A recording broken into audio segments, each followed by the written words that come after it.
Welcome back to my series, The Creative Workflow, where I share the making of an image from the initial capture in the field, including sort of the conceptual aspects of the image, through the developing, and then finally to making a finished print. This video is part 2 on this particular image, where I'm going to talk about the print itself. If you haven't watched the first part, I suggest you go back and watch that. You'll see a description, link down in the description for this video, where you can watch the first part, which I think will give you some insight into the making of the image and what I was thinking of, and also how I developed the image. So here you see the finished image, and the next step, of course, is to decide what kind of paper I think will best complement this image. Now, before I go into showing you the print itself and my choices, I thought it'd be good to at least give you a little bit of background or some insight into this paper selection process itself. Now, in general, there are two basic approaches to selecting a paper for a print. One is the one I call the paper-centric approach. And this is where you sort of decide which paper you like best, and then you choose that paper to print most of your images on that paper. Now, you might even decide on two papers, but the idea or the point is that you're deciding the paper beforehand, and then you basically print all of your images onto that paper. Now, the second approach, and the one that I use and recommend, is the image-centric approach. And in this approach, you consider each image on its own merits, and then you decide which paper and its characteristics will best complement that image. I think this gives you a lot more flexibility in terms of the creative possibilities that it provides, and it also makes printing more fun and more exciting because you can be surprised, in fact, and it opens you up, I think, to things that you might not have thought of before. Now, this doesn't mean that you have to have every single paper that's available from a manufacturer or from all manufacturers on hand. It just means that you become so familiar with a couple of papers, maybe 3, 4, or 5, that you get to know their characteristics well enough to know which will best complement your image.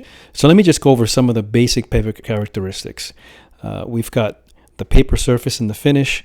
This is probably the thing that we notice first and is the most obvious visually, and this also determines the reflective nature of the paper, how shiny or not it is, and also how much ink it can hold, otherwise known as the density or Dmax, which I'll talk about more in a moment. There's also the texture of the paper, how much tooth it has, so to speak, and that can add dimensionality. And then really the look and feel of the paper, how it feels, how it looks, the kind of impression that it generates. Here are some basic principles that I think are really important in deciding which type of paper will work best for your image. One is that the most visible difference between all papers is going to be its Dmax, and Dmax is short for maximum density. This is a measurement of how much black ink a paper can absorb, and this defines the contrast level. It's also going to determine not only the contrast, but the shadow definition and detail, because the more black a paper can absorb, the more tonal variation you'll have in the shadows, and this will give you a lot of depth in the shadows. All matte papers are going to have a lower Dmax rating than any non-matte paper. And any non-matte paper could include luster, satin, gloss, semi-luster, semi-gloss, whatever the case it is. If it's a non-matte paper, it's generally going to have a higher density level than a matte paper. And then finally, the second most visible difference is the texture. And texture in varying amounts can be used to add dimension to textures that are already present in the image. So if you've got textures and detail in an image, having a paper or using a paper that has texture in it will complement and often improve the appearance of that texture, and vice versa. If you've got an image that has very, very smooth areas, like a very clear blue sky or water that is still, you probably don't want to use texture in those areas, simply because the texture will become a distraction.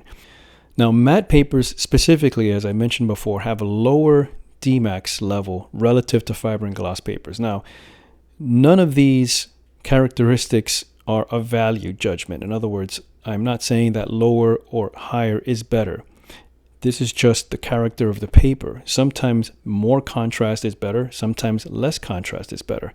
When you're looking for the characteristics, the visual and aesthetic characteristics that a matte paper can offer, the lower Dmax leads to certain things. For example, it leads to more of a fine art look and feel. It doesn't have that high contrast photographic look that a non-matte paper has. With matte papers, you also have more variability in the textures. You can go from an ultra smooth paper with no texture to a very deep and visible texture. And finally, matte papers generally tend to project a more subtle, more suggestive, more nuanced look and feel to an image. Some people call this a painterly look, but they definitely have a certain look and feel that is much more nuanced and suggestive. So knowing these characteristics and understanding them and practicing so that you see what they actually do to your image is going to be the key to be able to harness them in order to complement your vision. All of this relies on you having a good feel about what you want your photograph to convey to the viewer, what the image is about. What is it that made you press the shutter button to begin with? And if you have a good sense of that, then it'll be a lot easier to choose a paper. So if we come back to this image again, while I was tempted to use a high contrast paper, a non-matte paper, because I thought that maybe it would help some of the textures and maybe make those trees and those shapes stand out as much as possible, I realized that that really wasn't going to give me the look that I wanted. In fact, what I wanted was a look that projected what the whole image is about, not just the individual trees. It's how the whole picture works to project the atmosphere and the ambiance of the moment and basically how it made me feel. And so for that reason, ultimately I decided to go with a matte paper, but one that did not have any texture, because you can see in this image that I have a very clear distinction between areas that have texture in them, these trees here and the leaves, and areas that don't have texture or where the texture is much more reduced, like in between the trees as we go back into the depth of the forest and that fog. And by using a paper that has texture, I would compromise this difference, and I didn't want that. I really wanted to create a sense of as much depth as possible, because to me, in the field that day, it seemed as though behind these trees it just receded off into infinity, and that's sort of the same feel that I wanted to bring across. And so for that, I chose a matte paper, Canson Infinity Rag Photographique in the 310 weight. Rag Photographique is a really beautiful ultra smooth matte paper that holds blacks really well. For a matte paper, it has a very good Dmax rating. As I said before, nowhere near as high as a non-matte paper, like a fiber paper, but for a matte paper, holds blacks really well, but with the added benefit of producing a much more nuanced, suggestive look. It holds detail really well. The ultra smooth quality of the paper allows the background to recede into the distance, and the fact that it doesn't have that super high contrast allows these trees to kind of sit in the scene without coming forward too much. You can see here where the paper is very, very, very smooth, and so that allows the textures in the image to remain, the relative differences in texture to remain unchanged, because again, I'm not using the paper to introduce any texture into the image itself. And here you can see a close-up where the detail of the matte paper is really great, because it still preserves the fine details of the branches here, the texture in the bark here.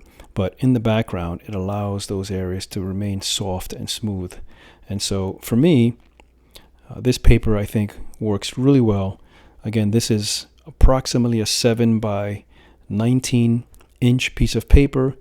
I used an A3 plus size paper, 13 by 19, and then I cut the bottom of the paper to make the borders equal. And I printed this on my Canon Pro 1000, which does an excellent job of producing a print that looks rich and vibrant and also very, very lush to me. That's the making of this print. I'm really happy with the way it came out. All right, so I hope that's been beneficial and helpful. Any questions or comments, please leave them in the comments below. Thanks very much for watching.